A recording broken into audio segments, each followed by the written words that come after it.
Hey, deserving listeners, this is part 2 in which I go over the poll or survey that I sent out to y'all about your attitudes and thoughts and feelings about Season 9, Love is Blind. Let's get to it here. So I already went over in the member zone all the different cast members, whether you liked or disliked. And now let's go over this next question. I asked, did you love the season? Did you not like it? So let's see, if we go love it, very few people, about 4%, above average, 26%, average, 27%, below average, 33%, and hated it, 9%. So skewing towards not liking, but on average, people thought it was an average season, which I could imagine being true.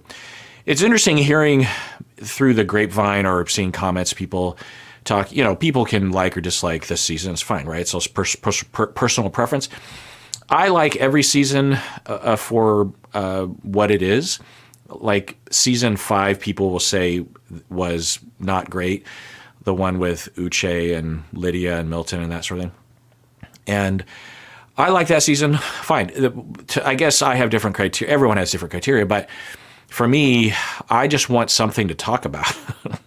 Because if there's nothing to talk about, then I'm just standing here watching a show without being able to sit on my couch and relax, So it makes it more interesting, I suppose, if I have something to grab onto in terms of personality or conflict or whatever. And last season, season 8, there was not as much to grab onto. This season, there seemingly wasn't, but there was more. Like last season, what was last season the one with Ben and Sarah, right? So that season, to me, it seemed like season 8 was seemingly very little to talk about until the reunion, and then suddenly everything's getting like, ugh. Whereas with this season, there was a sprinkling throughout, if you will. And it wasn't overly intense. Now, some people say, well, no one got married, so therefore it's a bogus season. I don't think that's true. I think the show is trying to create something entertaining while also in the process of that, see if they can create a format in which people can actually meet their person. That's clearly happened before. When I do my final word, I'm going to go over this. I've been keeping track of the statistics. I can find no website or Wikipedia or whatever that keeps track of everything on the show, which I find to be strange. It just seems like someone out there would create a central database, but I seem to be the only one, which I find is one of the most popular shows of all time. And there's no you'll have entire websites dedicated to like a podcast or anyway. So whatever, but I will go over that in my final word. Anyway, I've heard people say they didn't like this show because everyone wasn't serious about getting married. I don't know. It didn't look that way to me, but I can't tell. Maybe they were all faking it, but I think for, whatever the normal percentage of people that are there to actually get married, I think this season had that normal percentage. Maybe a little less for some various different reasons, who knows. But anyway, yeah. So according to the respondents to the survey, y'all thought this was basically average, maybe a little bit below average. And let's go to your hot takes. So this person says, this season was a mess, but super entertaining. And I would kind of agree. What I was going to say was I'll hear people talking about how they hate that this season, they hate this season because it was a mess or because it had drama or something. But then during the slow season, season 8, everyone was like, this season is boring because there's no drama. Now, I don't know if that's the same people, but anyway. So the next hot take, Edmund was very triggering to me, and I also found it interesting how the women this season seemed more interested in traditional gender roles. Yeah, I think the traditional gender role thing isn't necessarily a reflection of Denver itself, but of the random sort of people that were recruited for the show, and also the random sample of people that managed to get to the second phase of the show. And also that the greater Denver, Colorado area is pretty diverse in terms of politics and gender roles and stuff. I mean, you get outside of Denver and you're talking about like, greater Colorado, but you're also getting into like rural parts of Wyoming and Idaho and Utah and stuff. And in that region of the United States, it's some pretty, I don't know what word, as a city person, I want to say words like backward or something, but that's judgmental and just false philosophically. I'll say that traditional, very conservative, and seemingly like from another time. Think of when we were watching Sister Wives or something in the first couple seasons, that kind of stuff. It's a very different country. You have more rural areas like in Tennessee or something, and you can say like some differences between city and rural. But when it comes to the west side of the United States, it's so rural and so far away from civilization and so far away from any sort of metro center that it can be very, very different. And there's a good amount of people, including Mormons originally, that will seek those kinds of areas to populate because they want to get away from people. They want to get away from mainstream people. They want to get away from the government. And I'm not saying anything about the people on the show, but you're going to see a little bit more of that. Now, I want to be clear that Denver itself, and even suburban Denver, is very familiar to the rest of the United States. If like a Seattleite, when I go to Denver or I meet people from Denver, they feel very familiar to me. Colorado and Washington State were the first two states to legalize marijuana, for example. So there's a lot of familiarity there. Anyway, yeah. Now, in the final word episode, I'm going to go over in more detail about Edmund and KB, because after giving a lot more thought and reading a lot more discourse, I have a lot to say. And I absolutely understand why Edmund would be triggering, and I think that's valid. And I did not sufficiently go into that. I think I'm in part because I'm reacting off the cuff, but also maybe it's a blind spot I have or a bias or I had a bone to pick or something.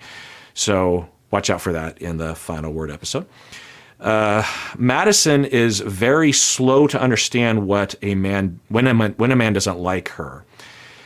I don't know about that. I think that maybe the edit was making it look that way, but from the sound of it, they were connecting very well physically. So we're not privy to that. And I can see Joe in bed or in cuddling being very loving and very caring and giving a lot of indications that he was into her, because I think he was into her. I think we have this binary as an audience of just like, oh, clearly he doesn't like her and that kind of thing. We don't know. I mean, think about like Taylor and Human Flag. God, what was his name? Her name was Taylor, and JP. Remember that guy way back when? I think that was season 5. And you have a situation where I think a lot of people would have said initially that KB would not like JP or something, because I at least I don't know, but I think a lot of people thought that Taylor was more conventionally attractive than JP was, or JP was a little goofy or something. But we don't know. I think there's a good chance that the Taylors and the Joes of the world are very much into their person, and are reductionistic assumptions of like archetype, because I think Joe fits an archetype that we typically don't think of being with someone like Madison, which is kind of weird to say out loud because they're very, very similar archetypes in my world, so we don't know. But that's a hot take that someone has, which is fine. That's what this question is for. It's a hot take, meaning that it's not necessarily shared by other people. Maybe he was being intimate with her, but that doesn't mean in the slightest that he liked her, but it also doesn't mean that he didn't like her. I gave her some grace, but then during the reunion, it became pretty clear how out of touch she was with the situation. Well, okay, if she's out of touch, do we not like her? If she's mistaken? Or are you saying that you think that she's stuck up on herself. I mean, why would someone choose to be out of touch with something like that? I don't know. But I could see someone not liking her because of what she was saying at the reunion, because she very slightly did the cliche thing that people will do at the reunion, in which they, instead of just coming to the reunion and saying, the other person is a good person and I'm sorry things didn't work out, right? Or if you're Madison, it's just like, well, yeah, it hurt. It was shocking. I thought we were connecting, and rewatching it just now, because they watch it that day, I think it feels humiliating, because I'm wondering if Joe was actually attracted to me, but I don't know. When I think back, it seemed like he was, or just something like that. But she kind of leaned in and was saying things like maybe he was never into her, which I understand, because Joe doesn't make it easy. In terms of what we're seeing in the edit, he's like, if Joe sat down at the reunion or when he broke up with her and said, look, I want to be clear that, especially at the reunion, once the narrative is known to him that he wouldn't be into her, that he would say, I want everyone to understand that I was very much in love and very attracted to Madison. I know that I said on camera that she wasn't my type, but that doesn't matter. As soon as I saw her, and especially as we were getting down, I was very into her. But because of the conflict, it made it so I didn't think we were a good couple. Just say something like that, because I literally think that's what happened. But he doesn't say that. Now, maybe that isn't what happened, or that is what happened and he doesn't say it. So I think but that's a hot take. So we'll just go with that. So poor choice of cast members. So this thing I don't really understand. Now, I'm not there, but recruiting for a show like this, I think people think it's a lot easier than it might be, and I think it's really hard. Imagine that you have to find people willing to be on the show that you think are going to be interesting people, that are up for getting married, that are going to have the time, are going to be consistent. And you're always trying to balance it out with how much money do you want to invest in the recruitment, because every hour you spend on labor to reach out and vet people and all that kind of stuff, it becomes a bit of a calculation there, And as someone that recruits for research studies, I can tell, which is kind of the same. I mean, it's not the same. It's a similar process. I can tell you that it's really hard. And you might get 50 people and 20 people show up, so you have to get people. Anyway, so now, was there a was there something I heard from someone saying that they heard from one of the cast members that he was telling the recruiter, I'm not interested in getting married. And the recruiter's like, doesn't matter, come on the show anyway, because you might be interesting. Do I believe something like that happened? Yeah, I could see something like that.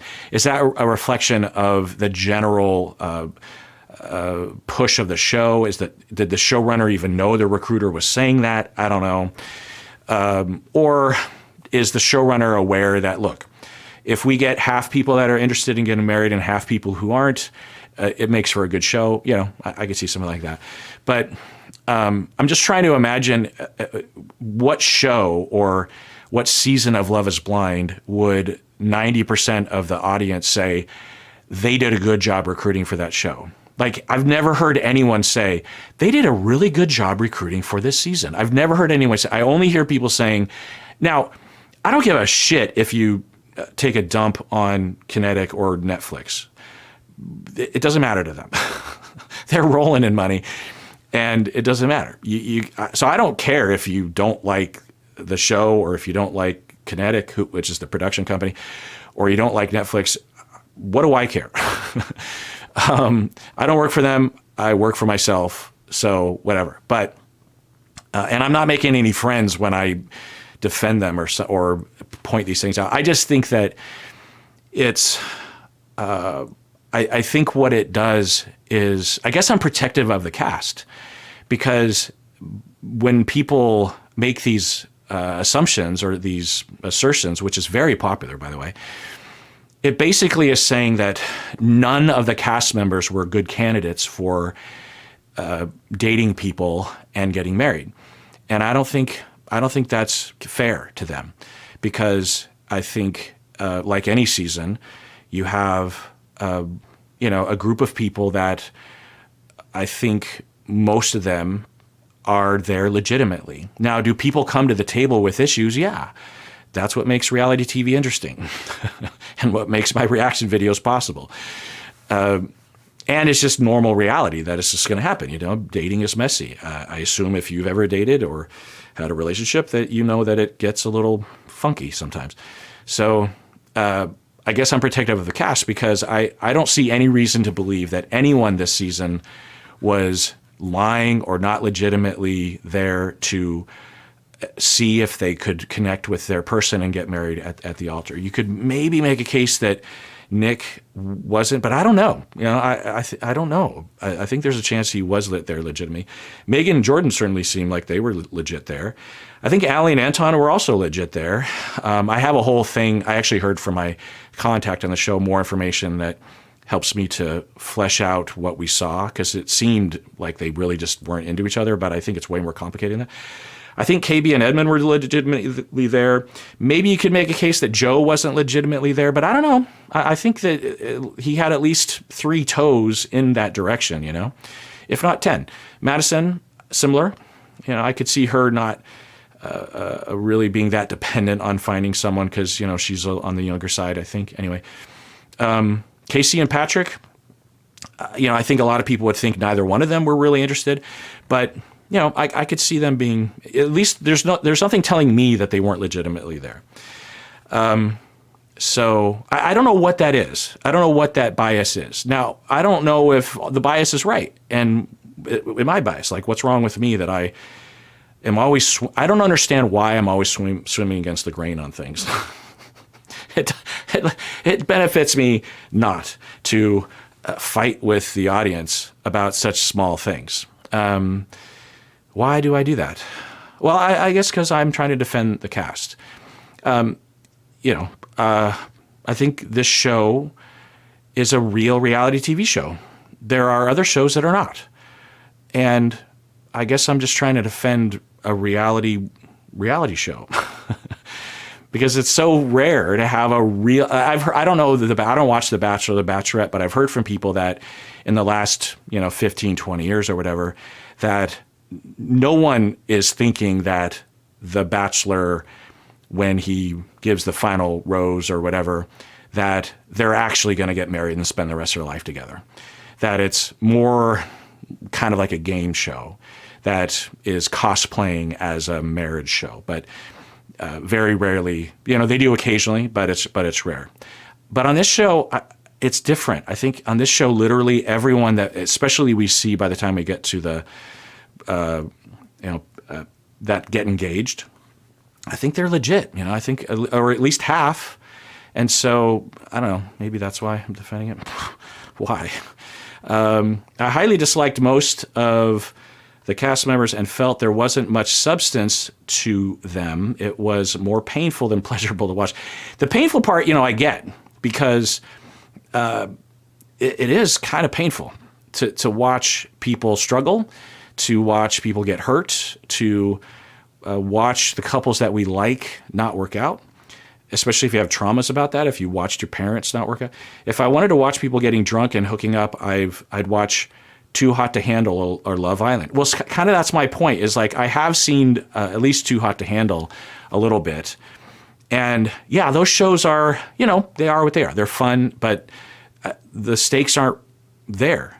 And they don't pretend to have stakes, really. I think this show has legit stakes. You describe it to someone and they're like, that can't be real. But just to remind everyone, there are many people that are still married. Let's go to my numbers here. So after doing the calculations, well, I'll do this in the member zone. So if you want to watch me fight with the audience more, then become a member. I'm going to go over the stats and go over a lot more hot takes. I think there's like 100 more at least. So become a member. Otherwise, please take care of yourself because you deserve it. You really, really do.